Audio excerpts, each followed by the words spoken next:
नमस्कार। 23 का महासंग्राम में छत्तीसगढ़ की विशेष चर्चा में आपका स्वागत है। मैं हूं अभय किशोर।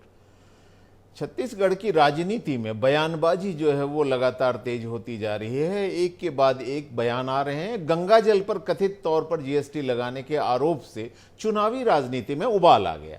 मुख्यमंत्री भूपेश बघेल और कांग्रेस अध्यक्ष मल्लिकार्जुन खड़गे ने एक ट्वीट किया कि केंद्र ने गंगा जल पर भी 18% जीएसटी लगाया। इसके बाद विपक्ष केंद्र सरकार और बीजेपी पर हमलावर हो गया। यह मामला उछला तो केंद्रीय अप्रत्यक्ष कर एवं सीमा शुल्क बोर्ड को सफाई देने के लिए आगे आना पड़ा। बोर्ड ने स्पष्ट किया कि गंगा जल का इस्तेमाल देश ही नहीं पूरी दुनिया में पूजा के लिए होता है। इसका इस्तेमाल भारत में नहीं हर देश में किया जाता है। ऐसे में इसे कर की श्रेणी से बाहर रखा गया है। इसके बाद बीजेपी अब कांग्रेस और सीएम पर झूठ बोलने और भ्रम फैलाने का आरोप लगा रही है। जीएसटी काउंसिल की 18-19 मई 2017 और 3 जून 2017 को बैठक में केंद्रीय अप्रत्यक्ष कर एवं सीमा शुल्क बोर्ड ने पैकेज्ड पानी को जीएसटी के दायरे में रखा था। बोर्ड ने बताया कि कोई भी कमोडिटी यानी खरीद बिक्री की जा सकने वाला उत्पाद या सेवा टैक्सेशन के तहत आती है। हालांकि बैठक में यह स्पष्ट किया गया था कि गंगा जल भी बोतलों में बिकता है, मगर ये पूजन सामग्री है, इसलिए गंगा जल को श्रेणी से बाहर रखा गया है। इसके बावजूद खड़गे और बघेल समेत कई कांग्रेस नेताओं ने मोदी सरकार पर गंगा जल पर 18% जीएसटी लगाने का आरोप लगा दिया। सीएम भूपेश बघेल ने गंगा जल पर जीएसटी लगाने पर सवाल उठाए, साथ ही गंगा जल से जीएसटी वापस लेने की मांग कर डाली। सीएम भूपेश ने पूछा कि क्या श्रद्धालु पूजा पाठ न करें, क्योंकि केंद्र की भाजपा सरकार की मंशा तो ऐसी ही लग रही है। मोदी सरकार ने 4 दिन पहले गंगा जल पर 18% जीएसटी लगाने का फैसला किया है। गंगा जल जैसे मतलब भारतीय जनता पार्टी बड़े धर्म की बात करती है और गंगा जल जैसे पवित्र जल में भी उसको पैसे कमाने की सोच रहा है, उसमें भी 18% केंद्र की मोदी सरकार ने बोतल बंद पानी पर जीएसटी लगाने का फैसला किया। इसमें भ्रम फैल गया कि गंगा जल भी बोतल में बिकता है। जीएसटी लगने के बाद 30 रुपए में 250 ml मिलने वाला गंगा जल 35 रुपए का हो जाएगा। इसको लेकर छत्तीसगढ़ में राजनीति शुरू हो गई है। खड़गे और सीएम भूपेश के आरोपों के बाद केंद्रीय अप्रत्यक्ष कर एवं सीमा शुल्क बोर्ड द्वारा आरोपों को निराधार बताने के बाद पूर्व मुख्यमंत्री डॉक्टर रमन सिंह ने कांग्रेस पर तंज कसा है। डॉक्टर रमन सिंह ने कहा कि दाऊ भूपेश बघेल आपको और कांग्रेस को सनातन से इतनी नफरत क्यों है? पहले गंगा जल की झूठी कसम खाकर सरकार बनाई और अब गंगा जल पर जीएसटी का भ्रम फैलाकर झूठ की राजनीति कर रहे हैं। अब जो लोग गंगा जल के नाम पे कसम खाकर लोगों को धोखा दे सकते हैं, ऐसे लोगों का गंगा जल के नाम पे वो झूठ भी बोल सकते हैं। राजनीति में आरोप प्रत्यारोप आम बात है, लेकिन आरोप तथ्यपूर्ण और गंभीरता से लगाए जाने चाहिए। बिना पूरे तथ्य और सुनी सुनाई बातों पर लगाए गए आरोपों से राजनीतिक दलों और उनके नेताओं की साख खराब हो जाती है। चुनावी राजनीति में ऐसे आरोपों से जनता का अपने नेताओं पर से विश्वास उठ जाता है। गंगा जल पर जीएसटी लगाने के आरोप भले ही चुनावी लाभ के लिए लगाया गया हो, लेकिन उसकी सच्चाई सामने आने के बाद नुकसान होने का खतरा अधिक है। Ankita Sharma, Asian news, Raipur. तो छत्तीसगढ़ की राजनीति में गंगा जल की एंट्री। गंगा एक पवित्र नदी है, हमारी आस्था का केंद्र, हमारे विश्वास का केंद्र, हमारे विकास का केंद्र, हमारी सभ्यता के विकास का केंद्र और साथ ही सियासत का भी केंद्र। इस मसले पर चर्चा करेंगे हम कि किस तरह से गंगा जल छत्तीसगढ़ की चुनावी राजनीति का हिस्सा बनने लगा। और इस पर चर्चा करने के लिए मेरे साथ 3 खास मेहमान जुड़े हुए हैं। कांग्रेस प्रवक्ता सुरेंद्र वर्मा जी, बीजेपी प्रवक्ता लक्ष्मी वर्मा जी और हमारे एग्जीक्यूटिव एडिटर संजय उपाध्याय जी। आप तीनों का बहुत बहुत स्वागत। लक्ष्मी जी, जिस तरह से गंगा जल को लेकर पूर्व मुख्यमंत्री रमन सिंह जी ने कटाक्ष किया है, इससे ऐसा लगता है कि पिछली आपकी पार्टी लंबे समय से कांग्रेस पर गंगा जल हाथ में लेकर कसम खाने की आरोप तो लगा ही रही थी। अब गंगा जल बनाम जीएसटी का जो विवाद है वो भी आप छत्तीसगढ़ तक लेकर आ गए हैं। क्या आपको लगता है कि ये भी चुनाव में एक मुद्दा बनेगा? कांग्रेस के पास पक्ष को बताने के लिए कुछ है नहीं है, और आम जनता को भी। जिस प्रकार से कांग्रेस ने तुष्टीकरण की राजनीति अभी तक के किया है, और गंगा जल की झूठी कसम खाने वाले लोग तो कम से कम गंगा जल और सनातन संस्कृति के बारे में बात न ही करे तो ज्यादा अच्छा है। आम जनता समझती है कि इन्होंने गंगा जल को हाथ में रखकर झूठा कसम खाया और उसके साथ में 36 वादे किए।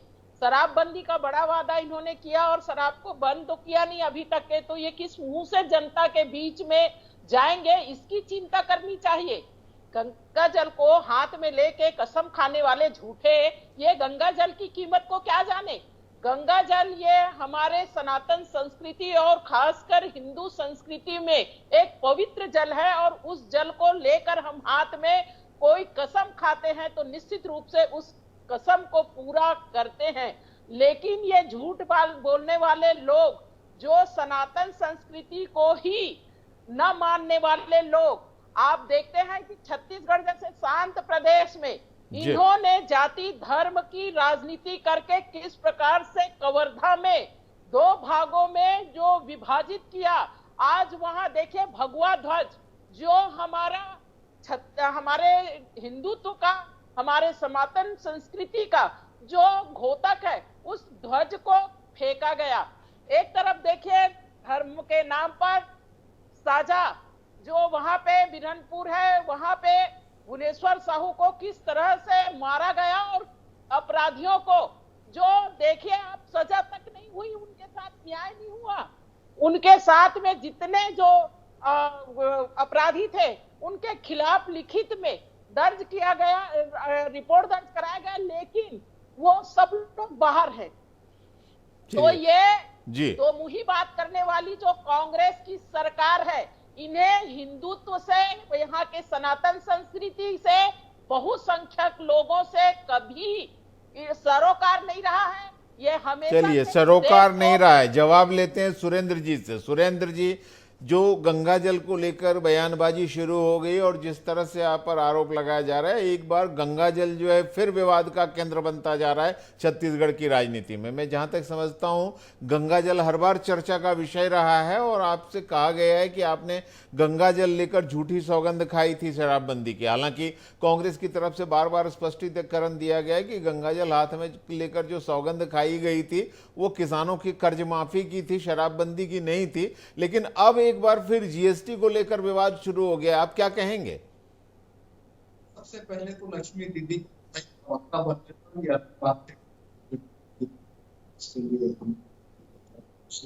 बात जुमला और जो लफाजी है, आपसे भी निवेदन है भाई जी, अगले दौर की चर्चा में इनसे ये पूछिएगा कि ये जो जारी हुआ है 18% का आदेश, ये मेरे हाथ पे है, ये सरकारी पत्र है केंद्रीय सूचना प्रसारण मंत्रालय का, जिसके अधीन जो है पोस्ट ऑफिस आता है।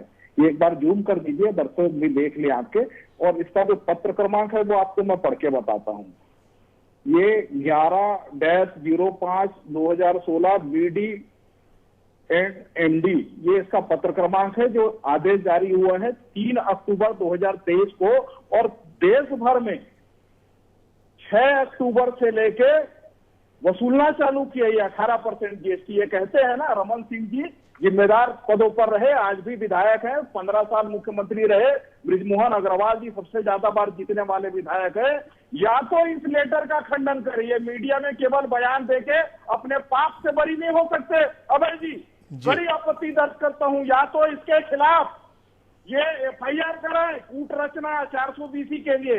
इस अधिकारी का हस्ताक्षर है निर्मल सिंह का। चुनौती देता हूं भारतीय जनता पार्टी को, ये फर्जी सनातन के ठेकेदार 15 साल सरकार में रहे छत्तीसगढ़ में, तब इनको न माता कौशल्या याद आई, न गौसेवा याद रहा, न राम मोहन पर, और ये केवल पहली बार नहीं ये कह रहे कि पूजन सामग्री में आता है। मेरा सवाल है अगरबत्ती पर 5% टैक्स, धूप बत्ती पर 15%, 18% टैक्स, 14% टैक्स, अनस्टिच कपड़ा जो आज तक जिस पर कभी टैक्स नहीं लगा। नवरात्रि आने वाली है भाई जी, माता की चुनरी पर ये टैक्स वसूलने वाले, दूध दही जितने पूजन सामग्री है किसको छोड़ा है ये बताएं। तो ऐसे लफाजी करके ये बच नहीं सकते, मीडिया में बयानबाजी करके ये कहे हमने लागू ही नहीं किया। तो ये 18% जीएसटी देश के इतिहास में पहली बार गंगा जल पर लगा है। पहले भी दिखते रहे पोस्ट ऑफिस के माध्यम से गंगा जल, किसी सरकार ने वही नहीं वसूला। ये 30 पर ये जजिया कर से ज्यादा। चलिए लक्ष्मी जी जवाब दीजिए, क्योंकि एक पत्र है जो सारे दर्शकों के सामने दिखाई दे रहा है कि आधिकारिक पत्र एक अधिकारी के द्वारा जारी किया गया 18% जीएसटी का। क्या ये पत्र झूठा है या क्या उस अधिकारी ने किसी गलतफहमी में आकर इस पत्र को जारी किया है? देखिए, पैक्ड वाटर हम देखिए, आज जितने भी पैक्ड वाटर है उसको हम पीने के लिए यूज करते हैं, कहीं ना कहीं वो सारे करके दायरे में आते हैं। तो ये कांग्रेस जो भ्रम फैलाने का काम कर रही है उसको बंद करना चाहिए। इन्हें सनातन संस्कृति, इस देश के जो बहुसंख्यक लोग हैं उनकी, मैंने फिर कह रही हूं, जिम्मेदारी से कह रही हूं कि कभी चिंता नहीं है। अगर चिंता होती तो कश्मीर में जो कश्मीरी पंडितों को भगाया गया और ये कांग्रेस की सरकार 60 साल तक मूक दर्शक बन के देखती नहीं रहती। हम बिल्कुल जाति धर्म के आधार पर राजनीति नहीं करते, हम तुष्टीकरण की राजनीति नहीं करते। लेकिन ये कांग्रेसी को बताए, जिस राम के भगवान की बात कर रहे हैं, जिन कौशल्या माता के ये मैके की बात कर रहे हैं, वहां के मुख्यमंत्री के पिताजी ने स्पष्ट रूप से कहा था और उन्होंने पुस्तक लिखी थी कि रावण कुमार ब्राह्मण को मत मारो, जिसमें सनातन संस्कृति को पूरी तरह से खत्म करने के लिए जो एक प्रायोजित षड्यंत्र था वो नजर आता है। तो पहले मुख्यमंत्री जी को और सुरेंद्र वर्मा को ये स्पष्ट करना चाहिए कि जो छत्तीसगढ़ कौशल्या माता को जो। चलिए इसका जवाब ले लेते हैं ना, सुरेंद्र जी से जवाब लेते हैं। आपने अपनी बात कही, मैं सुरेंद्र जी को भी बात कर रहा है। जी एक बार सुरेंद्र जी। अब भाई जी 15 साल ये सरकार में रहे, ये बताए कि राम काज के लिए क्या किया। आज केंद्र में इनकी सरकार है, रामायण सर्किट मोदी सरकार ने भी बनाया है। दुनिया का एकमात्र माता कौशल्या का मंदिर उस सर्किट में नहीं है। 75 स्थल है। अधिसंख्यक समय जो है वनवास का प्रभु श्री राम ने छत्तीसगढ़ में काटा है। सबरी के जूठे बेर भी यही खाए, लेकिन वो इनकी प्राथमिकता में नहीं है।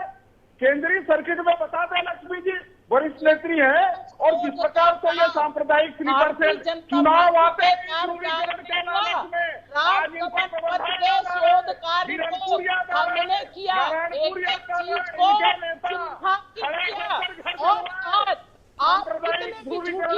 इनका एसपी पर पथराव किया, भाजपा पर जिला नारायणपुर का जेल गया था। ये बताएं, जो भारतीय जनता पार्टी मजबूरी में भगवान राम का नाम लेकर जो वोट की राजनीति कर रहे हैं, उससे आपके साथ नहीं आने वाले। सुरेंद्र जी राम भगवान को काल्पनिक करने वाले ये भाजपा नहीं छोड़े।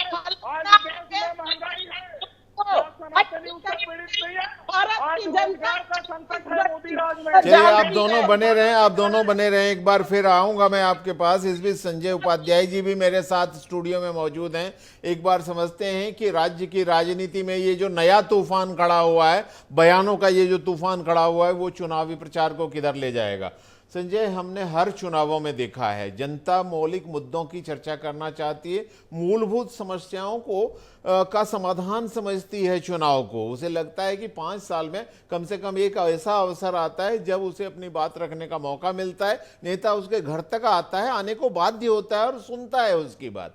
लेकिन इस दौरान पॉलिटिकल पार्टीज के बीच में ऐसी जुबानी जंग छिड़ती है, ऐसे मुद्दों को लेकर छिड़ती है जो मूल मुद्दों से जनता को भटका देती है। क्या आपको लगता है इस तरह से गंगा जल को लेकर जो एक नया विवाद शुरू हो गया, या अलग अलग राज्यों में हम देख रहे हैं सनातन को लेकर कहासुनी का दौर शुरू हो गया है, इससे एक मूल रूप से मुद्दों से भटकाने की कोशिश भर है या वाकई इसको लेकर राजनीतिक दलों में चिंता है? देखिए, स्वाभाविक रूप से जो मुद्दे हैं वो तो जनता के ही मुद्दे होने चाहिए। जब आप चुनाव में जा रहे हैं, अब मतदाता घरों से निकलेगा, तारीखें भी तय हो चुकी हैं, जब वो मतदान करेगा तो इससे बहुत ज़्यादा फर्क नहीं पड़ता मतदाता को। उसको इस बात से फ़र्क पड़ता है कि सरकारें जो हैं उसके लिए क्या करेंगी, आने वाले दिनों में विकास की रूपरेखा क्या होगी। लेकिन अब ये जो लगातार देखा जा रहा है, जैसा मैं पहले भी इस बात का जिक्र कर चुका हूँ कि भारतीय जनता पार्टी के लिए बड़ा प्रिय क्षेत्र है, धर्म का क्षेत्र हो, अध्यात्म का क्षेत्र हो, ये बड़ा प्रिय क्षेत्र है जहाँ पर वो चाहती है कि विपक्ष आए और चर्चा करे। इसलिए अक्सर ऐसे मुद्दों को छेड़ा जाता है जहाँ पर भाजपा जाती है, वहाँ पर ये सारे विषय रहते हैं, और भी विषय रहते हैं, लेकिन ये माना जाता है, जो राष्ट्रीय नेतृत्व है भाजपा का, उससे भी कई बार हमारी चर्चा हुई, ये माना जाता है कि इस क्षेत्र में भाजपा ने इतना किया है कि कांग्रेस उनके सामने कहीं टिकती नहीं है। लेकिन छत्तीसगढ़ के में इसके उलट देखिए कि जो जो यहाँ पर काम हुए हैं, जैसे जैसे जो काम हुए हैं, उसमें कांग्रेस ये मानती है कि उसने कई मुद्दे ऐसे हैं भारतीय जनता पार्टी से जो छीन लिए हैं, चाहे राम का मुद्दा हो, चाहे कृष्ण का मुद्दा हो, चाहे ऐसे और भी मुद्दे हो, तो छीन लिया है उसे कांग्रेस ने। तो अभी जो वाद विवाद का बड़ा विषय है, तो इस वाद विवाद के विषय में एक बात तो ये है, जो कांग्रेस के प्रवक्ता बता रहे हैं सुरेंद्र जी, कि उनके पास एक लेटर है, और जो साथ में भाजपा की भी जो प्रवक्ता हैं वो भी बता रही हैं कि ये निराधार है। तो अगर दोनों ये इस बात को कह रहे हैं और दोनों ही ये कहना चाहते हैं कि उनके पास जो तथ्य हैं वो प्रामाणिक हैं, तो एक बार बात हो जाए, चर्चा आ जाए, चर्चा में ये स्पष्ट हो जाए कि किसकी बात सही है, किसके हाथ में रखे जो डॉक्यूमेंट हैं, जो पेपर्स हैं, वो सच हैं। क्योंकि विवाद और वाद तो अपने जगह हो, लेकिन कम से कम जनता के सामने तो सच जाए कि सचमुच गंगा जल पर जीएसटी लगाई जा रही है, नहीं लगाई जा रही है, और लगाया जा रहा है तो इसकी वजह क्या है। जाहिर तौर पर इस वजह तो एक ही होती है जीएसटी लगाए जाने की। तो ये मुद्दा मैं नहीं समझता कि चुनाव के समय बहुत बड़ा होना चाहिए, क्योंकि बड़े जो मुद्दे हैं उनका इंतजार जनता कर रही है। जी बिल्कुल।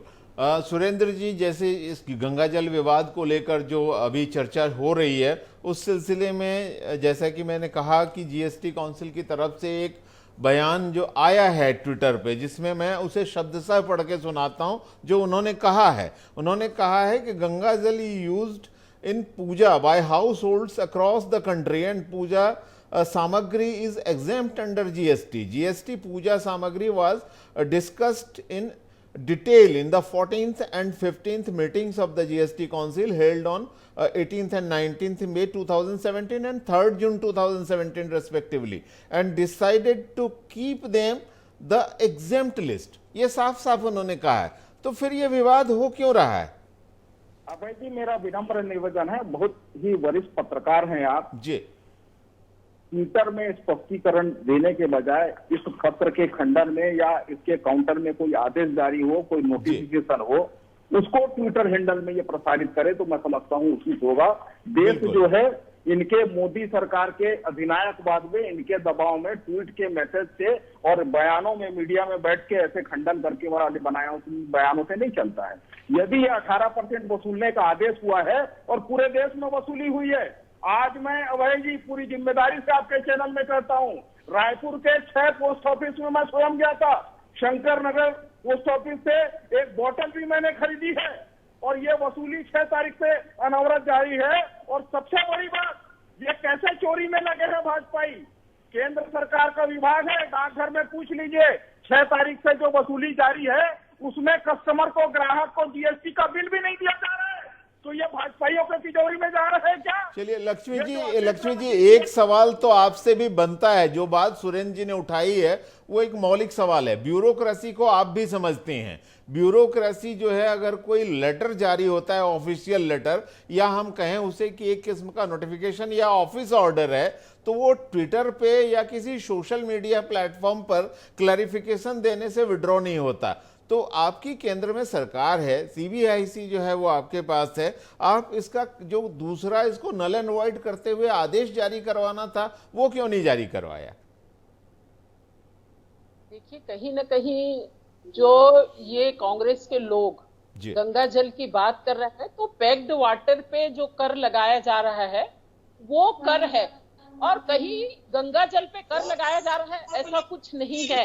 इस चीज को लेकिन लक्ष्मी जी सुरेंद्र जी ने तो कहते हैं ना कि हाथ कंगन को आरसी किया हो, तो कह रहे हैं कि पोस्ट ऑफिस में जाकर खरीदा और जीएसटी लगा। तुष्टीकरण की राजनीति के लिए जिस प्रकार से आज प्रदेश की जनता इनसे पूछना चाहती है कि 5 साल आपकी सरकार को हो गए और इस छत्तीसगढ़ के विकास के लिए क्या क्या किए, तो ये जमीन की तलाशी करते हैं जनपद राय के साथ में क्या किया अयोध्या में, ये भी सर्वविदित है। छत्तीसगढ़ में बिलासपुर में इन भाजपाइयों के खिलाफ चंदा चोरी का आरोप लगा, एफआईआर है। मंदिर थाने में एफआईआर है इनके खिलाफ। ये वोट हड़पने का माध्यम बनाते हैं। विश्व हिंदू परिषद ने भाई जी 90-91 में 1400 करोड़ का चंदा चोरी का आरोप लगाया। अयोध्या के मंदिर के 90 के दशक के चंदे कहाँ गए? ऐसे लोग पूजा पाठ और गंगा जल की बात करते हैं तो अरे सनातन के फर्जी ठेकेदारों को देश की जनता देख रही है। चंदा चोरी, जमीन दलाली, वोट हड़पने का माध्यम है इनके लिए। छत्तीसगढ़ में सरकार बने 15 साल, गौशाला को संघियों और भाजपाइयों के गौशाला को 1670। अफसोस की बात है, अफसोस की बात है। फिर घूमकर जो मुद्दा अभी संजय ने उठाया था, लक्ष्मी जी, सुरेंद्र जी, जनता एक संजीदा मसले पर जवाब चाहती है। 5 साल के बाद उसको एक अवसर मिलता है कि उसके दुख दर्द को कोई समझे। मैं समझता हूं कि इस समस्या का समाधान होना चाहिए और सभी पॉलिटिकल पार्टीज को सियासी बयानबाजी से बचना चाहिए। थोड़ी से पॉलिटिकल लाभ के लिए इस तरह के मुद्दे उठाए जाने उचित नहीं है, ऐसा हमारी मान्यता है। बहरहाल आप तीनों इस चर्चा में शामिल हुए, इसके लिए आपका बहुत बहुत धन्यवाद। लेकिन चलते चलते ये बात मैं छोटी सी जरूर कहूंगा कबीर की कि गंगा में नहाए ते केतिक नर तर गए, मछली ना तरी जाको गंग में ही घर है। तो ये गंगा जल का विवाद लेकर जनता के सामने जाने वाली पॉलिटिकल पार्टीज कहीं इसके लाभ से वंचित न रह जाएं, ये आशंका हमेशा रहेगी। बहरहाल आप सबका इस चर्चा में शामिल होने के लिए धन्यवाद। तो आज की 23 के महासंग्राम के छत्तीसगढ़ एडिशन में हम चर्चा कर रहे थे कि किस तरह छत्तीसगढ़ की राजनीति में, वहां की चुनावी पॉलिटिक्स में, विधानसभा चुनाव में गंगा जल की एंट्री हो गई। गंगा जल जो शीतलता प्रदान करता है, उसने छत्तीसगढ़ की राजनीति में उबाल ला दिया है। आज की चर्चा में इतना ही, मुझे दीजिए इजाजत, नमस्कार।